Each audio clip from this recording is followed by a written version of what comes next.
Welcome to Pause for the Truth, where you can sit back, relax, and hear an honest dialogue about health, wealth, legal, and social issues.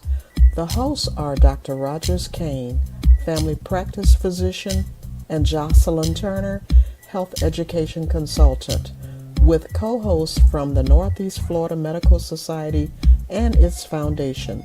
Stay tuned for the truth about matters affecting you and your family. We're here to tell you what's really going on and why.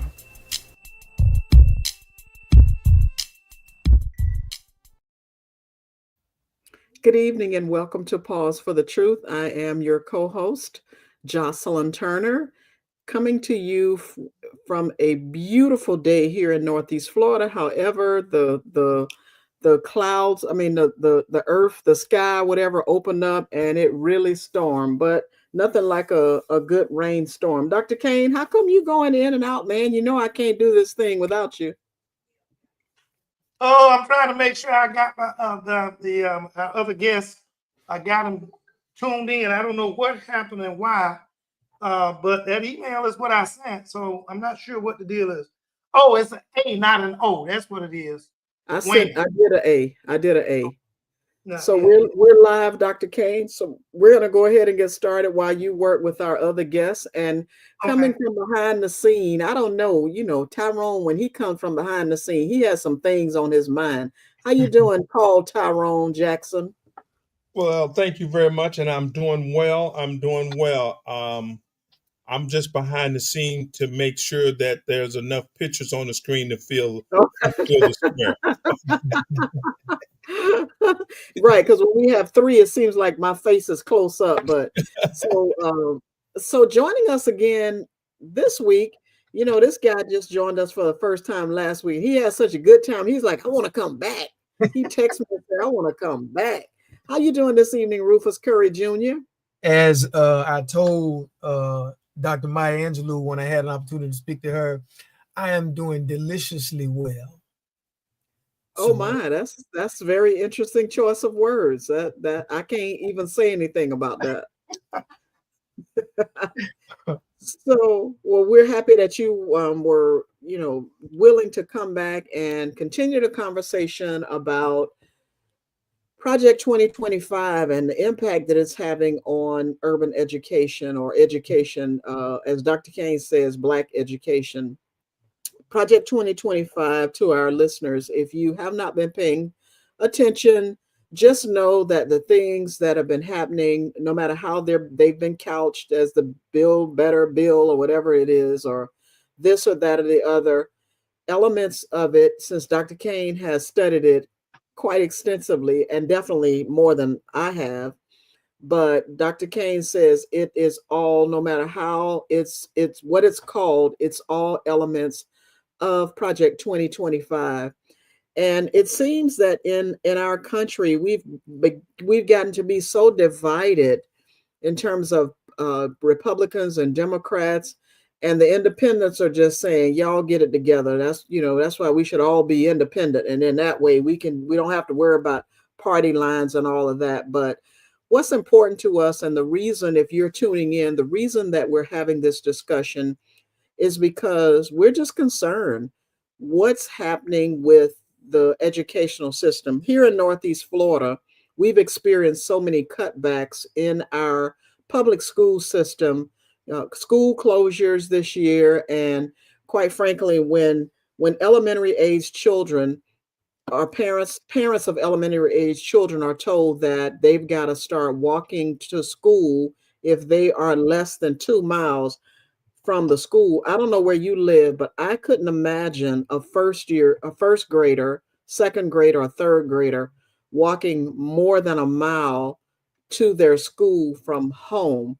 So if you have witnessed some things happening in your school system, I suggest you start showing up at your school board meetings, write your elected officials, and quite honestly, get off of social media and text messaging your friends talking about it. Although that's important because you're letting them know what's happening and just in case they've been missing out. But make those phone calls and emails to your elected officials. Those are the people you need to complain to, because, although choices are good, we want quality education for our children. And we have had conversations, Dr. Kane, through his practice. Many of his patients, including grandparents, are just saying they're not happy with how the school system is going. And it seems like things are reverting backwards rather than forward. And if we think about it and we wonder why other countries seemingly progressing more, that's because they pour more into education, and not just give charter schools, for example, funding, take money from public school systems and let anybody who wants to open up a charter school open up a charter school. No shade against charter school folks who run those, because there are some good charter schools. But why build another system rather than pour into or make the current ones better? That's what I don't get. Dr. Kane, what's your opinion on that? Welcome back. Well, thank you. One of the big things that I'm looking at, as y'all, everybody on the podcast know, the attack on Black education from Project 2025 and the big beautiful bill, which seem to be they seem to mirror each other, has been really coming from all levels. It's coming from early childhood. It's coming from coming at K through 12. It's coming at the undergraduate level by attacking our HBCUs, especially. And then it's also coming at our graduate levels. There's a lot of things that are going on within, this whole Project 2025 that we have a lot of people have no idea how serious this can get. And as you're saying, charter schools, school vouchers, and education savings account, also known as ESA, those are also items in which it's going to help undermine the public school education as we know it today. We have, and Dr. Jones astutely mentioned, he mentioned just now, talking about charter school don't educate special needs children. Well, that's what they've been attacking Title VI, as far as that is concerned. And the tricky part is that the feds in this bill, the feds are relinquishing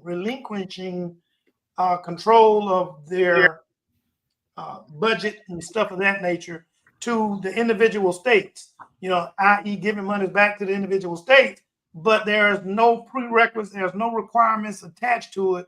So those individual states can do whatever they want with those funds, the federal funds. So it's a serious matter that we have got to come together as a group of people, because the system is attacking the education that we have, or the intent that we have for our kids as well.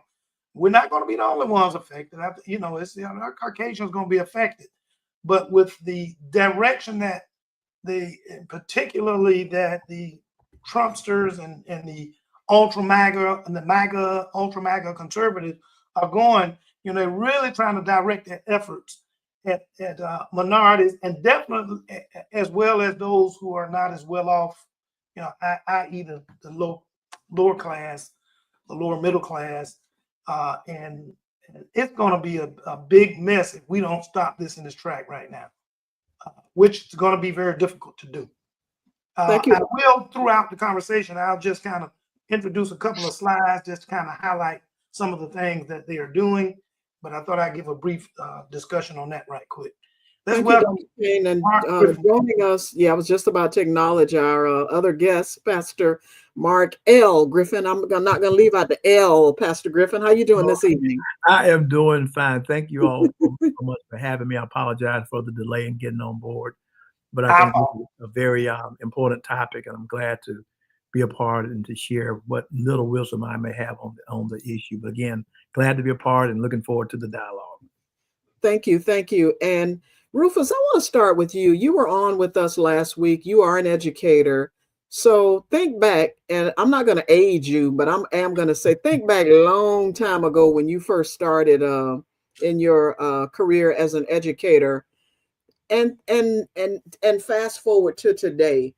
What's been the biggest change that you've seen over the years, just being a classroom instructor, from whatever angle? Well, you know, I told you last week. I said I'm suffering from oxygen deprivation because as a teacher, the last couple of years, because I'm really not, can I tell the truth, the whole truth, nothing but the truth, so help me God. So, but I'm saying, but if I tell like the real truth, or I'm honest, and my name is Rufus Curry Jr., that is a fact. But does that not jive with what somebody else thinks or believes?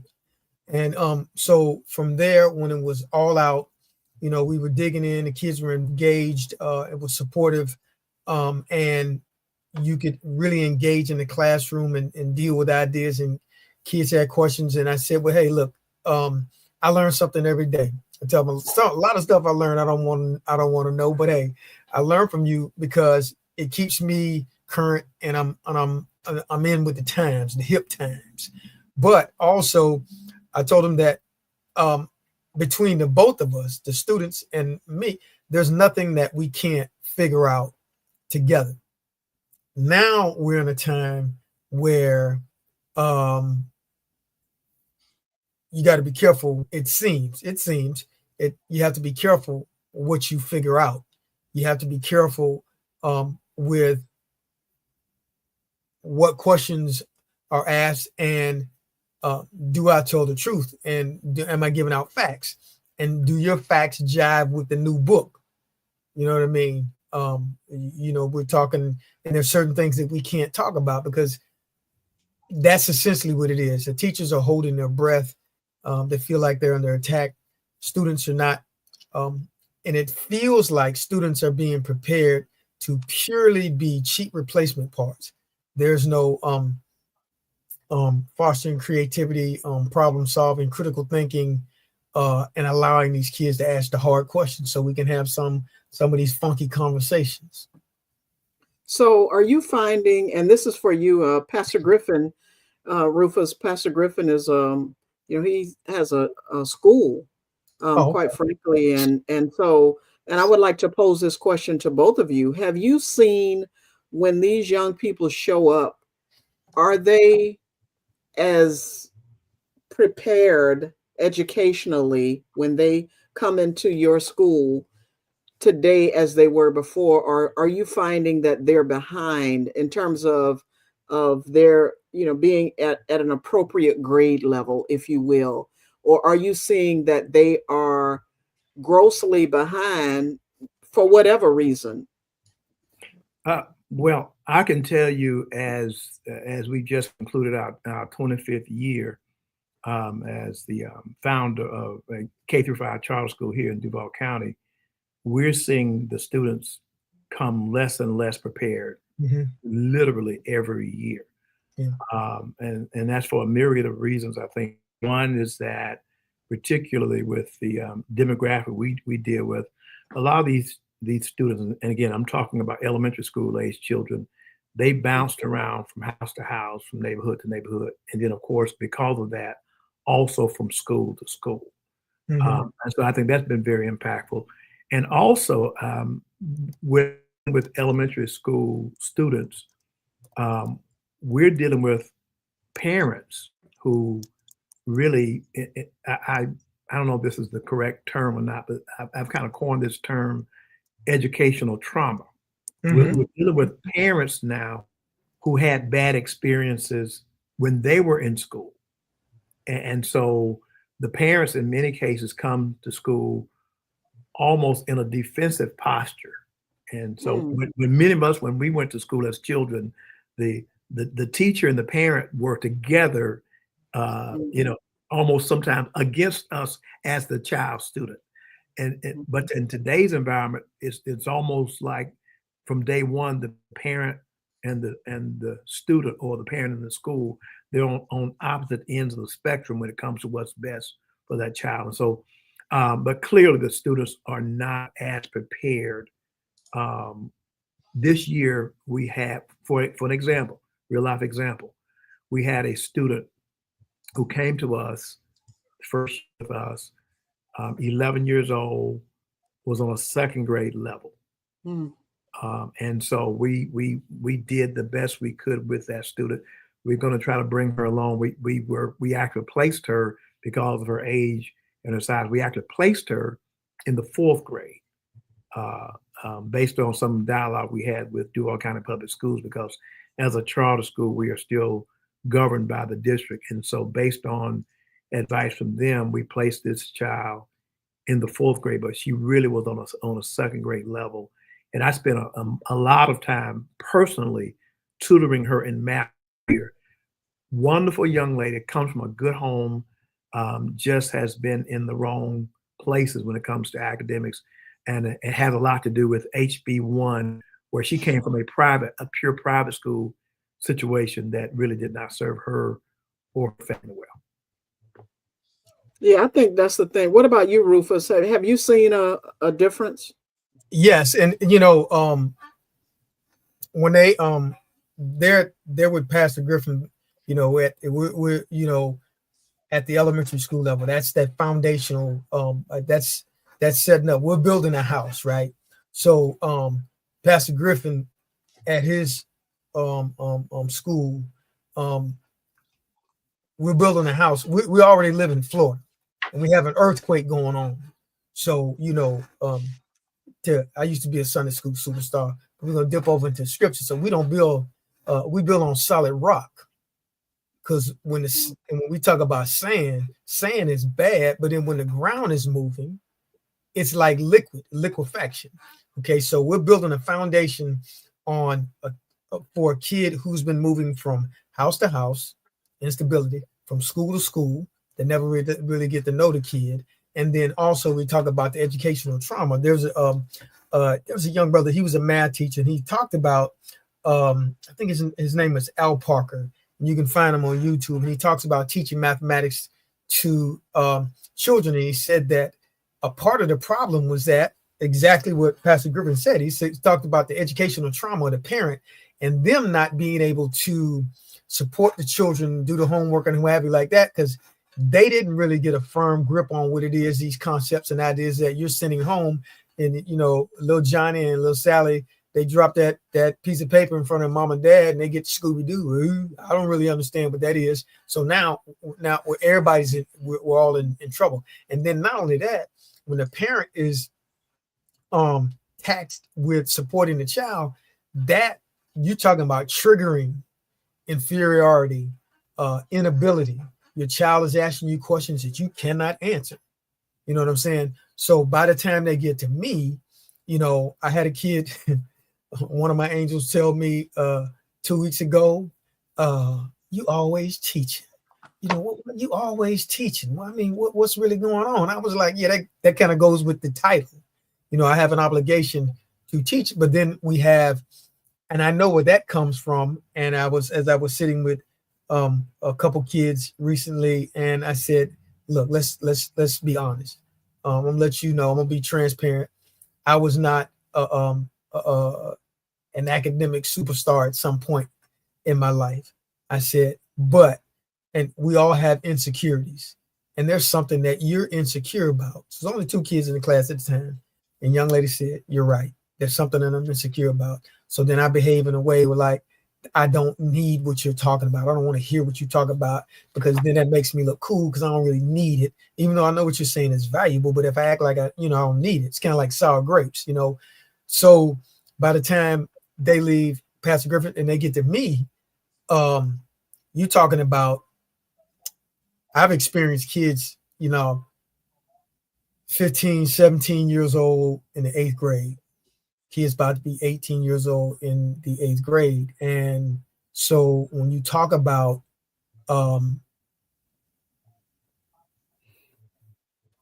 their mind is almost closed, because essentially what they're trying to do is to protect themselves from being undressed and letting people see that they're deficient, and they know that they're deficient.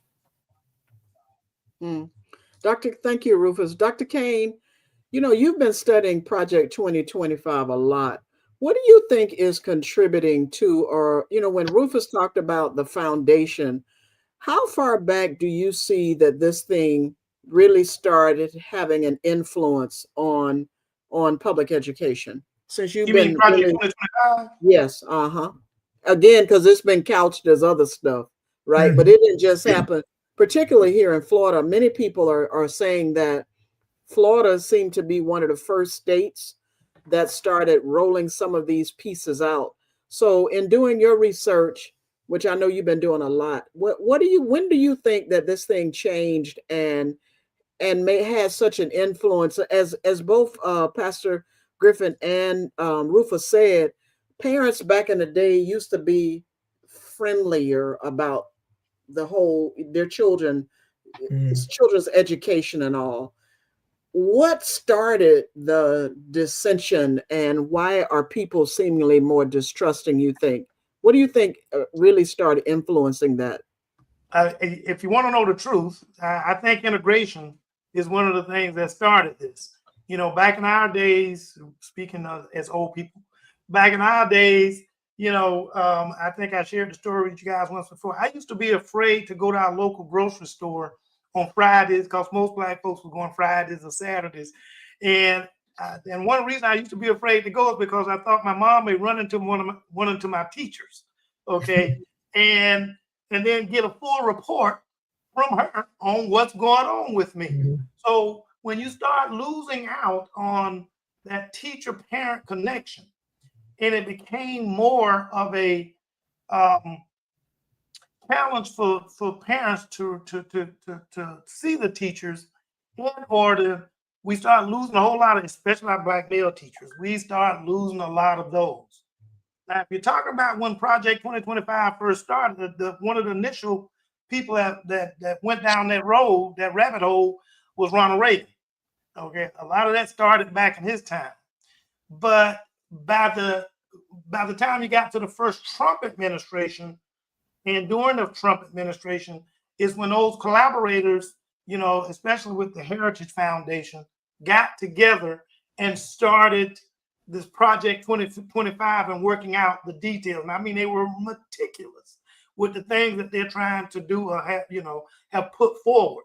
So, if you're talking about then, it was with, initially, like I said, Ronald Reagan. And then after Ronald Reagan, they kind of went to a little quiet on the scene. But boy, when Donald Trump hit, that's when they really went buck wild with it. Okay. And just was able to start planning, and they were looking at planning, especially for his second term in office, thinking that, but they also said even if he didn't beat Biden, they were going to be putting this together for a future ultra-conservative president. So what about Project 2025, since you've been studying it?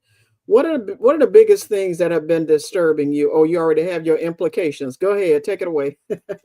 Well, the biggest thing that again it's a push for federal rollback of public education oversight. You get expanded voucher and ESA programs. You get a shift toward privatization of full education, and then you're dismantling the public education infrastructure in underserved community, especially. So they're already proposing to take the funding and, like I said before, distributing it to the states for to work at their leisure, but there's no strings attached to that public funding, so they can do whatever it is that they want to do once the state get it. Well, of course, and so they don't really have to worry about Title VI, worry about how racist they're being in terms of their distribution of those funds, because it's the state decision on what they want to do. And seeing our protection was from a federal standpoint was with, Title IV, Title VI. Those offered our protections as far as it was making sure that they didn't leave our kids out. The one thing that I will say, and then I'm gonna stop speaking. The thing I will say is, and I got some more slides. I'm just having a problem getting them up. The one thing I will say is that the public the vouchers and private schools, or the schools like what Pastor Griffin, there are some good ones out there that they're looking out for the community, but overall, a lot of them are just taking monies away from the school district. And of course, who's going to be affected first? The underserved community. Those monies will be taken out of those districts. And we're already having enough problems with enough monies coming into these schools. And so now they're going to take them out of those districts. And they're not going to look at the performance of that private school, because that's the problem. You give it away and the states have control over it, they can do whatever they want and give it to whomever they want and not ask how well are those districts or those schools performing. And that's to Mark's point. He's getting people in, or may have gotten, I know he presented one particular case, but he's getting people in that are so far behind, but he really cares enough about them that he's going to pick up and try to bring them up to speed. But a lot of these other schools that I'm looking at says there is no prerequisite, there is no requirement that the state is making them adhere to.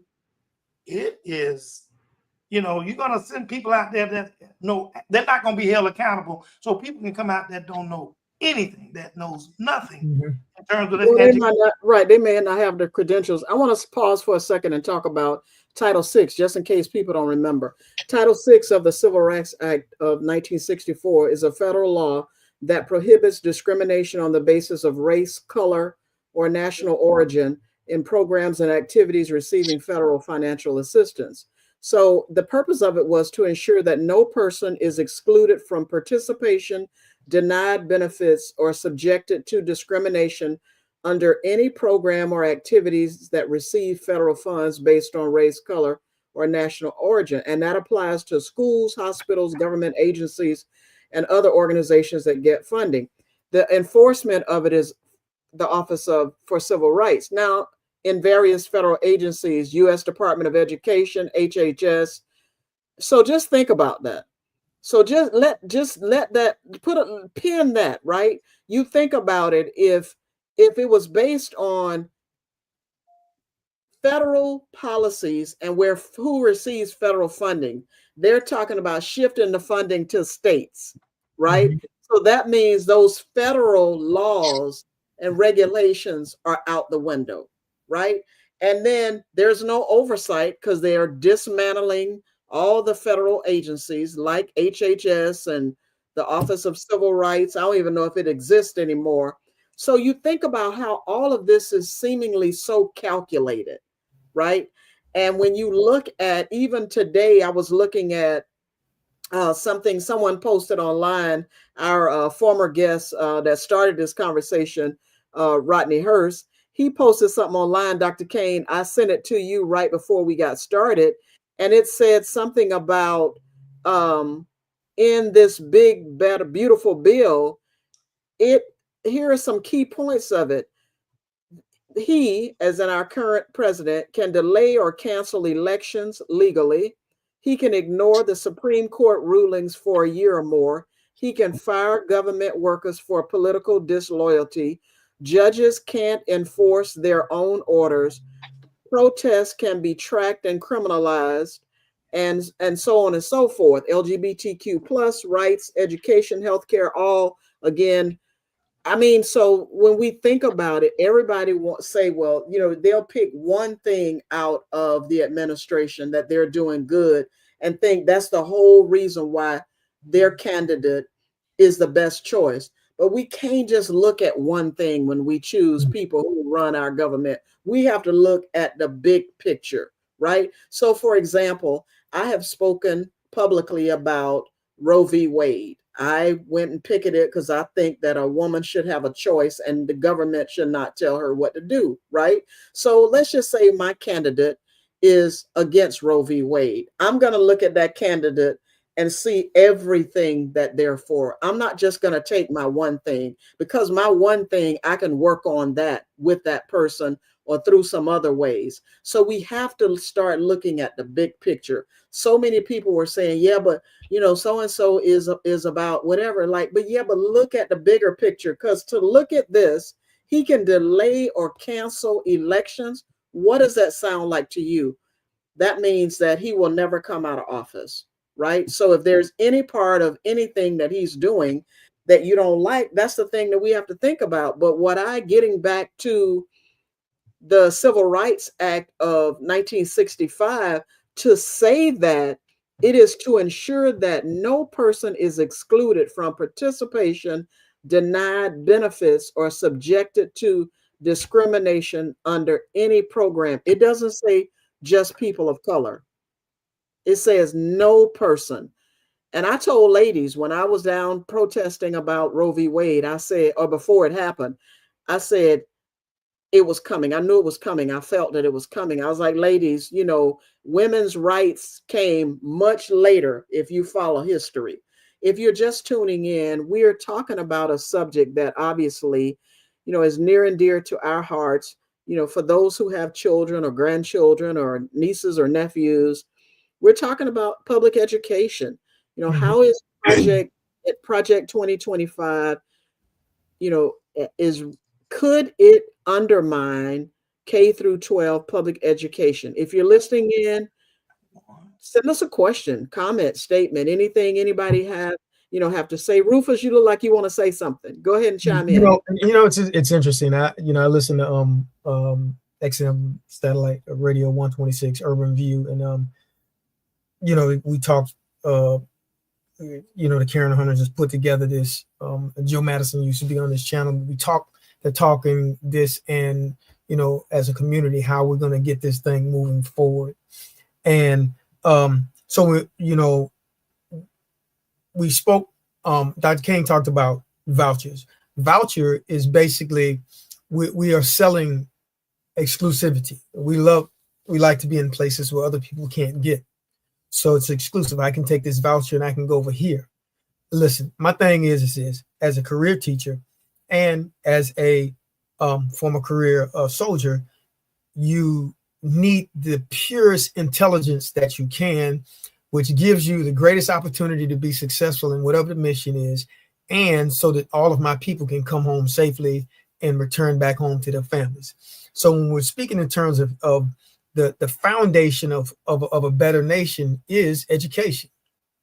We talk about the foundation of an education. So we say, I tell my students all the time, what you can do is based on what? What you can do is based on what? What you can do is based on what you know. And if they can manipulate what you know, it limits what you can do and how you can push back and fight back, because you don't even know to fight back. So when we speak in terms of you always follow the money, and you look at what's being tampered with, messed with, or bothered, as my mama used to say, what they bothering. And what they're bothering, we talk about the vote. We talk about a free and election where, one man, one vote. We come in and everybody votes with their voice in voting, and we talk about the money. So when you create a less informed population, when you create a less informed group, what you have is the ability to manipulate. And, so we're going, as we make America great again, you go, what is again?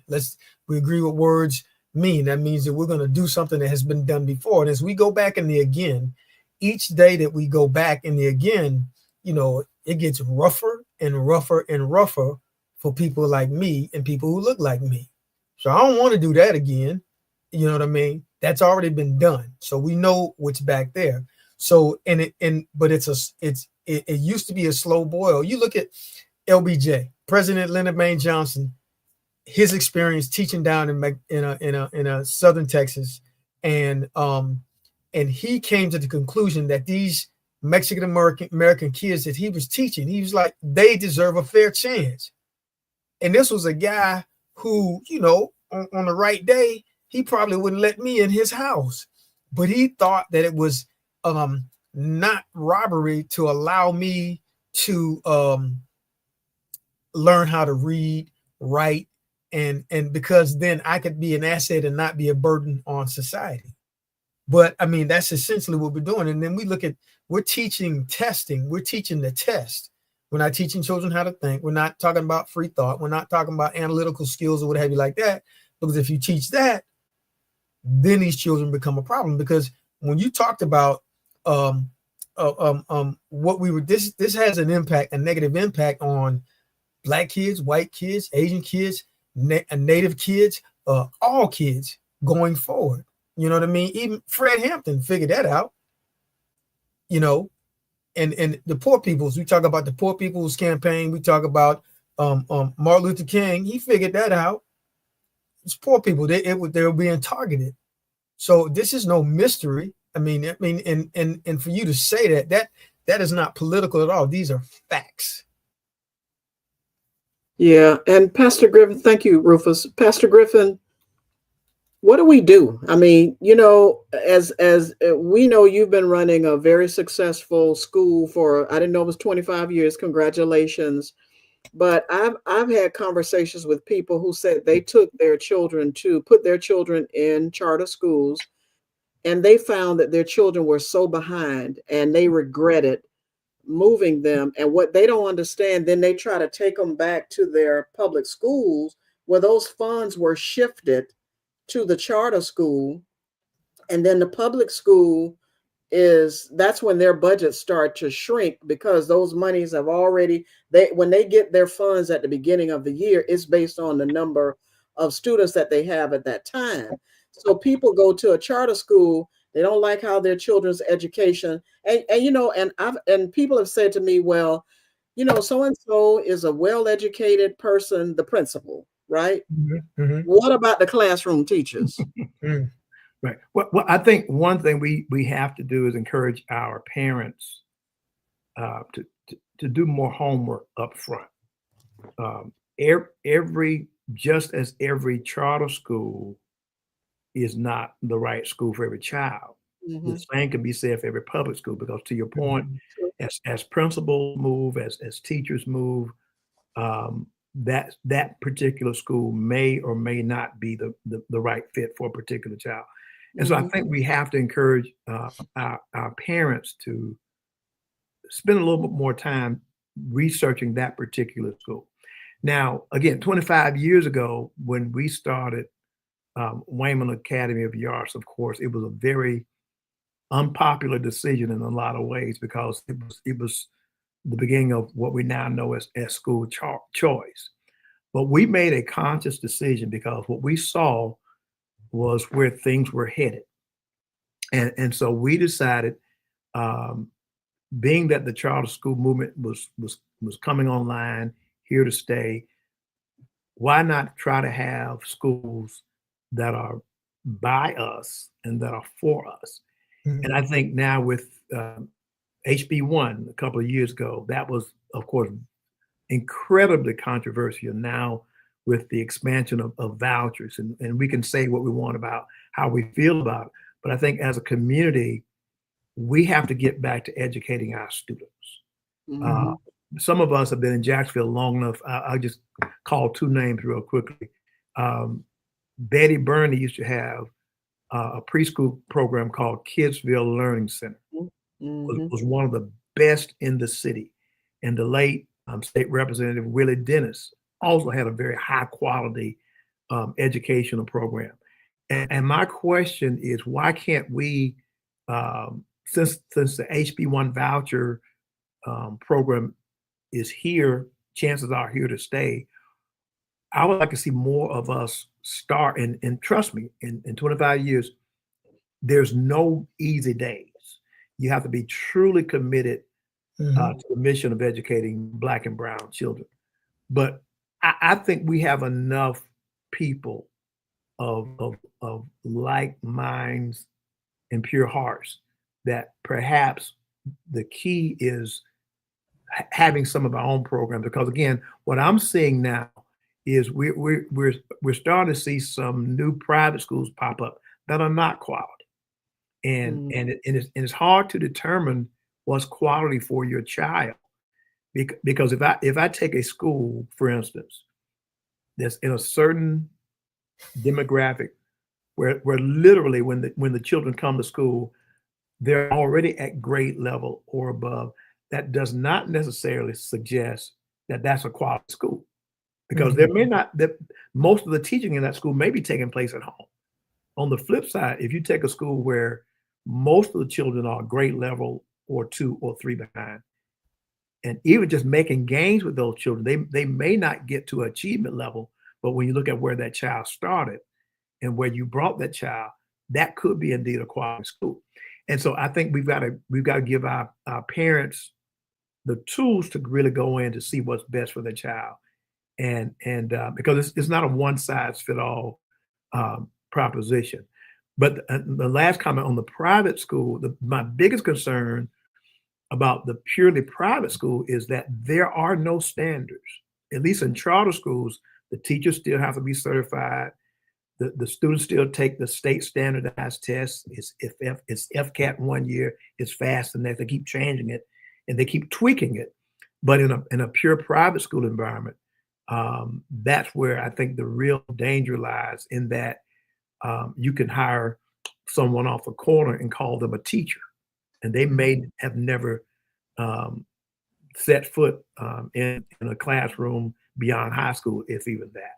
So I think we have to give our parents the tools, but I think as a community, we need to develop high quality charter and high quality private schools while we support the traditional public school, because the reality of it is really the underfunding of public education that has us where we are.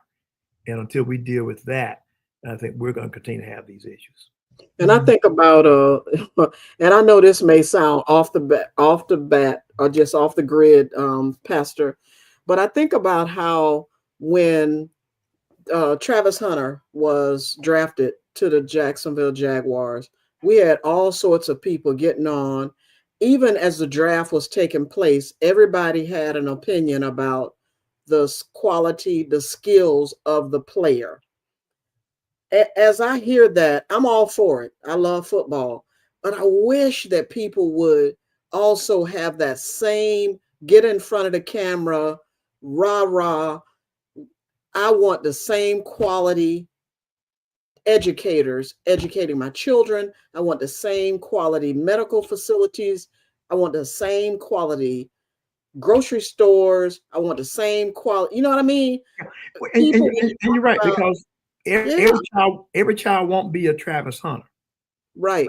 Every child can be a dentist, a doctor, a lawyer, a school teacher. And I'm sure Brother Curry can attest to what I'm about to say. One of the things that concerns me is, even when you ask our children, what do you want to be when you grow up? Come on. Either football player, basketball player. Lately, the last couple of years, influencer. And so our children don't even know what's available to them. Correct. And once we help them to know what's available, then it's our responsibility to put them on that path, put them on that track.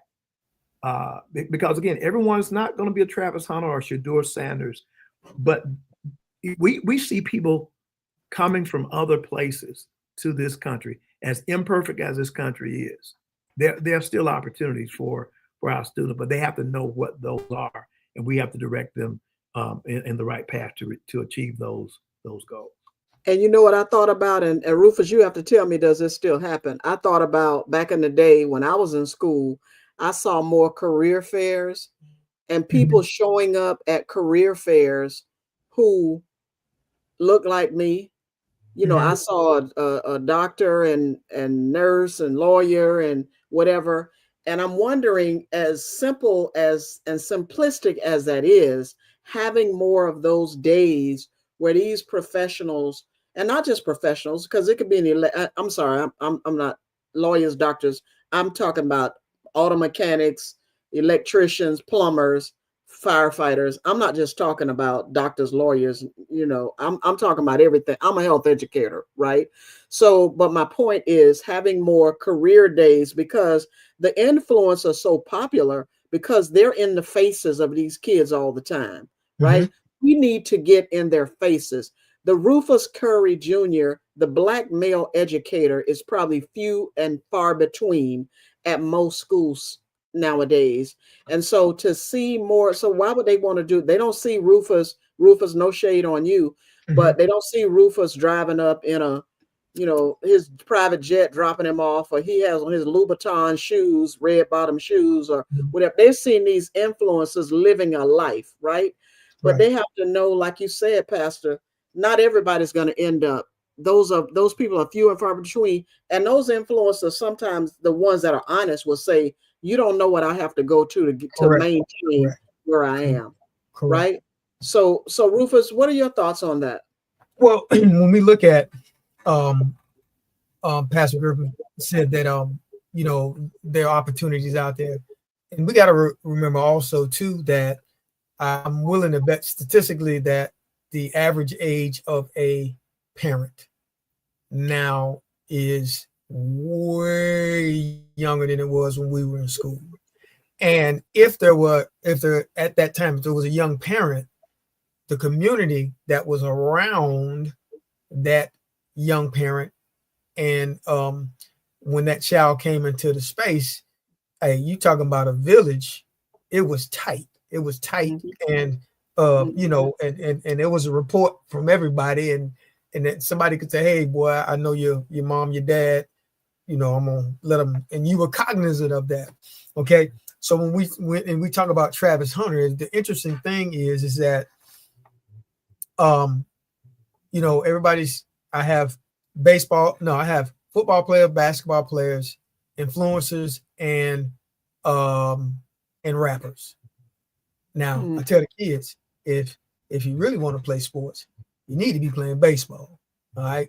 That's where you need to be if we're going to talk about it, right? So but then when we talk about ownership of self, I tell the kid, I don't care how fast you run, how high you jump, how far you throw. If you can't control your God-given abilities, if you can't manage them, what essentially are you? You're a tool. You're going to be used, and essentially that we see that. So when we speak in terms of the kids in the environment, and we look at where they are, these things are in front of us. These things are constantly on the minds. One of my greatest adversaries in the classroom is a cell phone. Cell phone, you know what I mean?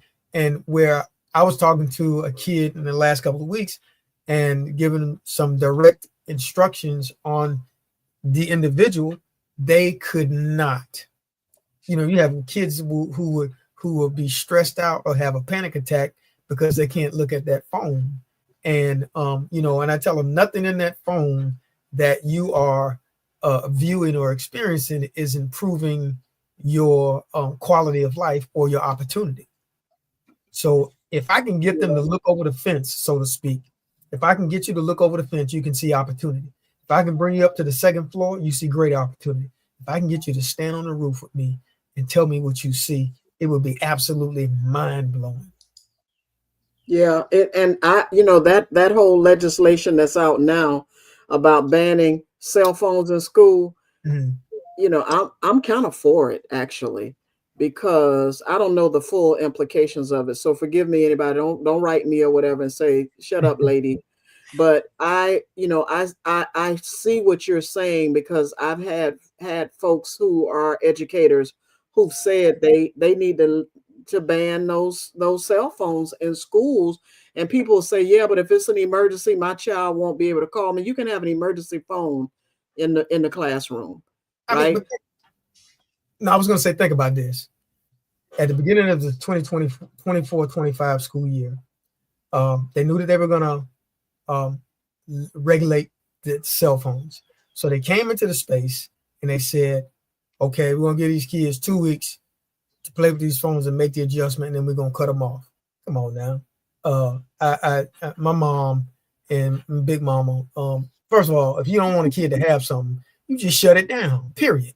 You shut it Yeah. down. You let me play with this thing, and then you're gonna come to me in 2 weeks and saying, it's like saying to a crack addict, go to smoke out for the next 2 weeks. On the third Monday, you got to let that crack pipe go. It's not gonna happen.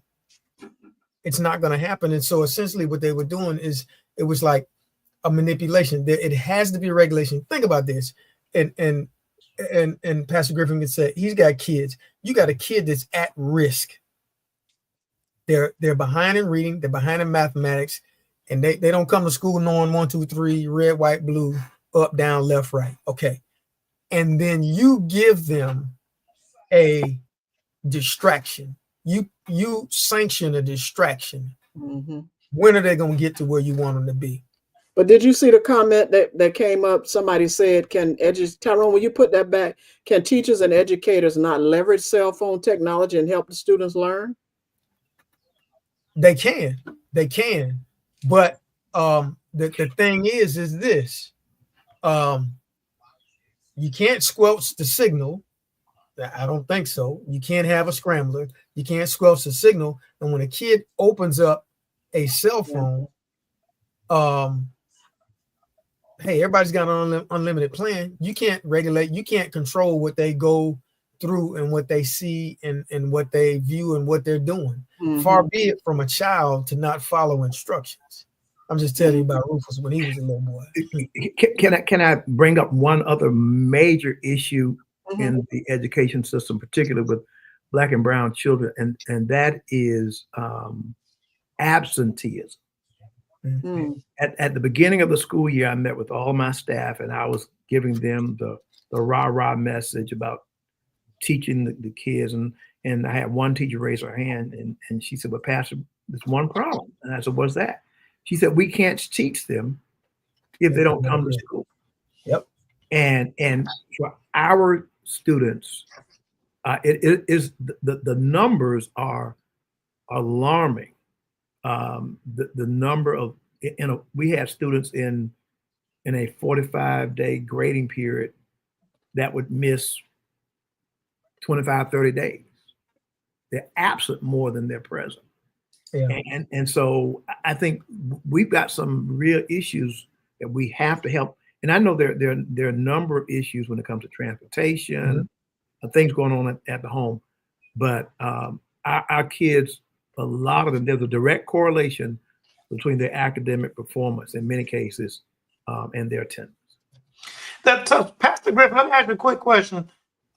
When they don't come to class, I know in public schools, there's supposed to be some kind of recourse that the teachers and, the school district, yada, yada, yada, do something about that, whether or not, I don't know, whatever the admonishment may be, a punishment may be.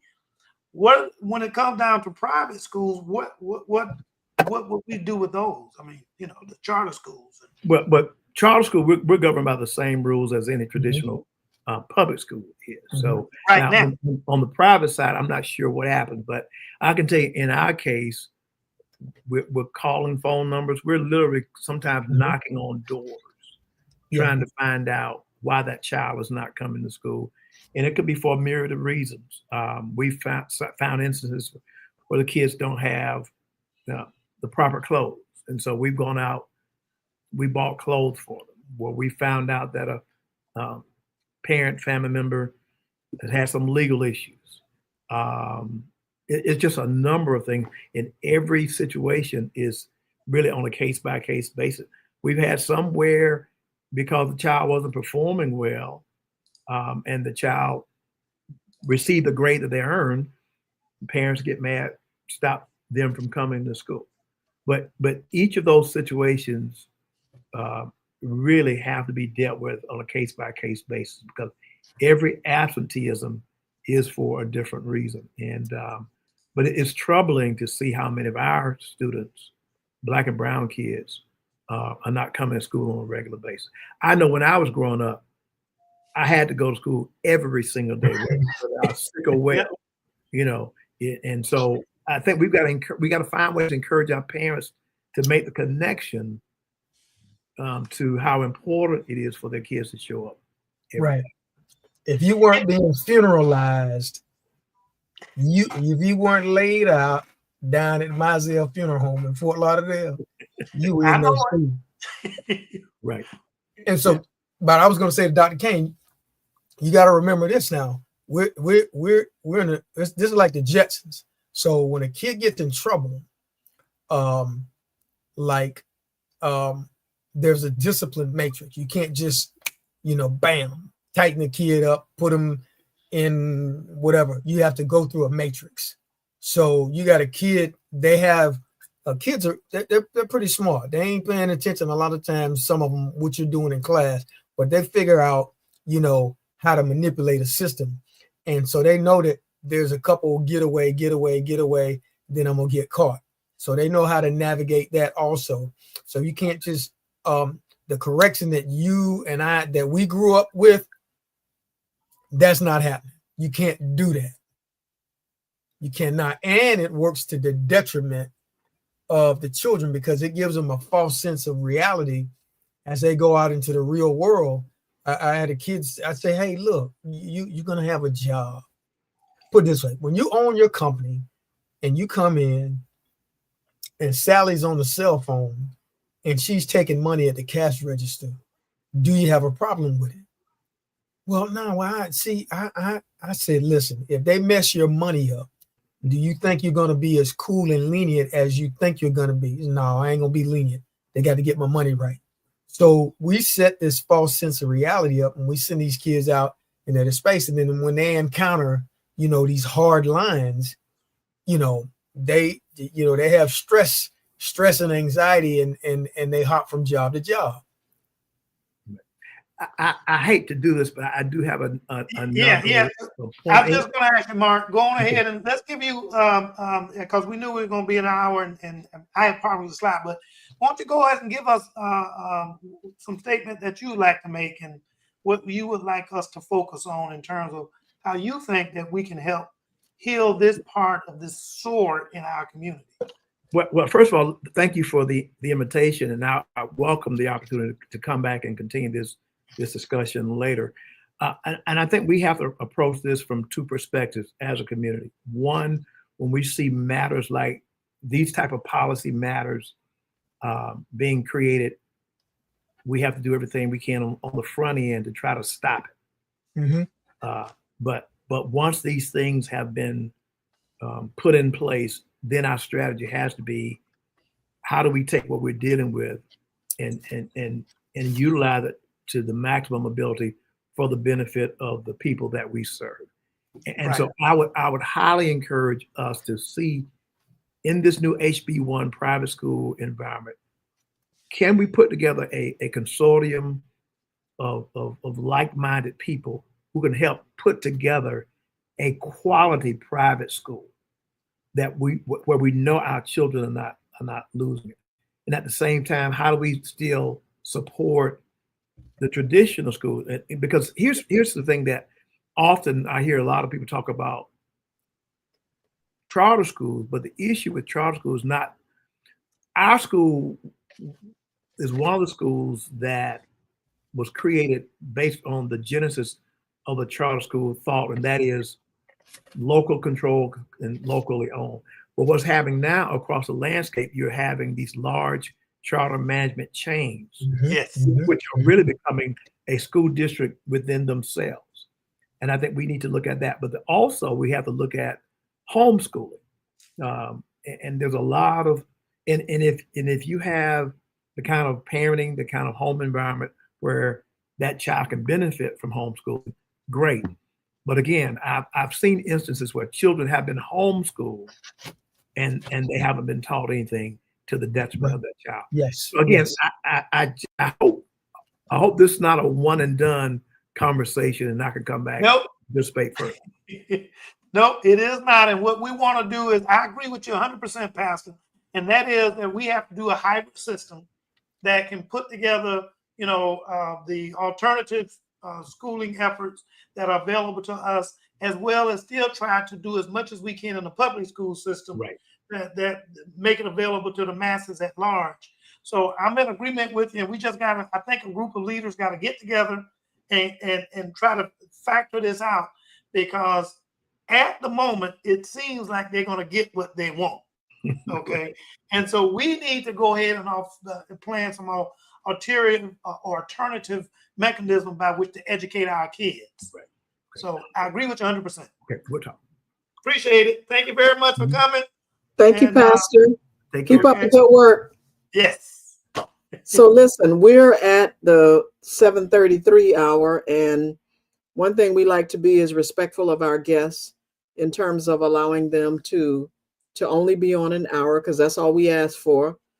But Rufus, looks like you got to come back another time so that we can continue this conversation. And as Dr. Kane always says off camera to me, Ms. Turner, an hour is not long enough. And I'm like, yeah, but people got to go have dinner. So we can always continue the conversation.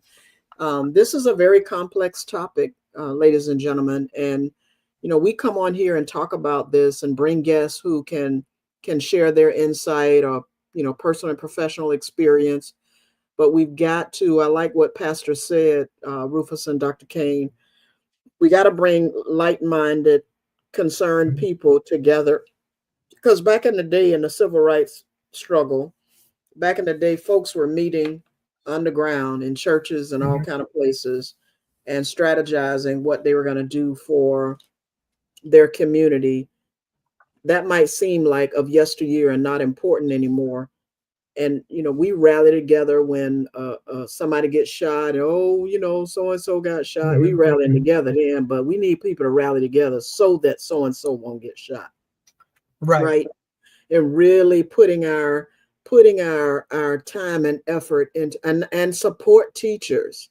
Right. A lot of people want to be teachers, but quite frankly, if they are not at a living wage, then they're choosing to use their talents elsewhere. So that's another conversation, Dr. Kane, that we really need to delve into, that we've got to put our money in places and spaces where it needs to be. I've always felt that when athletes get paid more than educators, that's a problem to me. That's a big problem. No throwing shade at athletes. I love athletes. I've dated them, but I'm just saying, we gotta educators are the ones who give us the foundation in order to be, and educators are the coaches. So I'm talking every educator. We've got to support them. So as we conclude tonight's show, I would like to give Rufus an opportunity to say anything that he hadn't had a chance to say during tonight's discussion. Tyrone and I, we had Mrs. Jackson and I, we had a brief conversation off camera. And you think about this, Dr. Kane is a physician. I'm out with my buddy. He falls down. He breaks his ankle.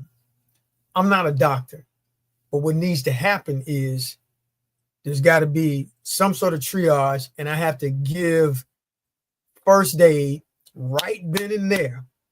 Okay, not a broken ankle. Let's say he has a heart attack or something like that. We get the principle. And I got to give him something to keep him alive and to fix him until I get to Dr. Kane.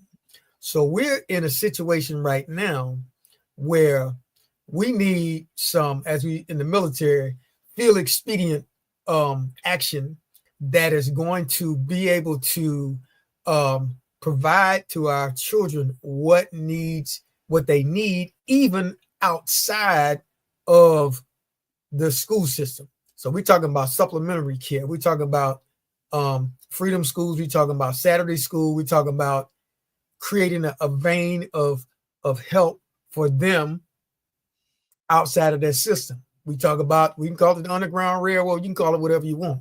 We all wanted freedom. The Emancipation Proclamation came along in 1863 and concretized in 65. But folks, that highway was running before the Emancipation Proclamation was even put forward. And that's what we got to do. I like that, Rufus, that, and people have talked about Saturday schools. There are a lot of nonprofits that are setting up summer schools and doing all sorts of things throughout the summer, and they're only funded so much. Get involved, volunteer with them, fund, help support their field trips, exposing these young people to places and spaces that they normally don't go to. Tyrone, you came from behind the camera. I got to give you a chance to say something, and you didn't just come up here just to fill up the fourth spot when Pastor went off. You have children, and gonna have grandchildren. Do you have any grandchildren, Tyrone? Yes, but my grandchild is graduating from college next Oh, that's right. That's next right. month. So, Tyrone, how are you feeling? What are your thoughts regarding tonight's as we close tonight's conversation? Well, first of all, I want to say again to Mr. Curry, Rufus, that we really appreciate you coming on. Your information is very insightful, and it was great to have Pastor Griffin on as well. The truth of the matter, as I see it, is that all the solutions revolve around input from parents. Mhm. The process has to be a battleground for the parents. Parents have to advocate for their children. They have to be involved in the political voting for people who are going to support the policy for their children. And they have to ensure the obedience of their children throughout the process. So from my perspective, the greatest challenge we have as we look to better education is not the schools per se. It's not the educators per se, but it is the parenting body. We have to find a way to educate them. We have to find a way to reach them. And then there's one thing I also wanted to say, because you guys mentioned technology. I don't know why y'all be mentioning technology. Y'all don't know nothing about technology. Technology does have the capability to disable a telephone. Have you ever accidentally put your cell phone on airplane mode? You can't get anything. But here's the challenge. No one has taken the time to develop the app geared toward the educational system so that the kids can only do what is according to their schedule. It's just that simple. Well, Okay, so you need to come up with that app. So you and I need to talk. We got some ideas. yes, sir. Okay. Thank you, Tyrone. And that's what I thought of, by the way, Tyrone, is when I first graduated from college and came home and I saw you remember how we used to have the newspaper and the inserts in the newspaper, and they would have community education classes that parents. I remember growing up with community education Right. classes. I think to me that's what those of us who have skill sets, we need to just host free workshops, find a place where we can have it, host a free learning series to educate parents. For example, Dr. Kane and my good buddy Lorene have gotten me hooked on AI, Chat GPT, right? And I know a lot of people who've never used it. So maybe my thing is to host a free workshop. So use your talents to, let's bring back community education. If those things that worked, so we're educating the kids at that school, and after school, we're educating the parents. And while the parents are there, Tyrone and Rufus, we're going to slide in PTA information to let them remind them the importance of why they need to get involved. Dr. Kane, you had a lot to say. Poor thing, you couldn't get your slides up. We're going to let you have a whole podcast, Tyrone, so Dr. Kane can show all his slides to educate our audience about Project 2025. Dr. Kane, what are your final thoughts as we close out the podcast? Well, yeah, first and foremost, thank our guest again, Mr. Curry. Thank you for coming back on again, and hope that we can get you back at some future date. The other thing is that I also want to thank Pastor Griffin for coming on.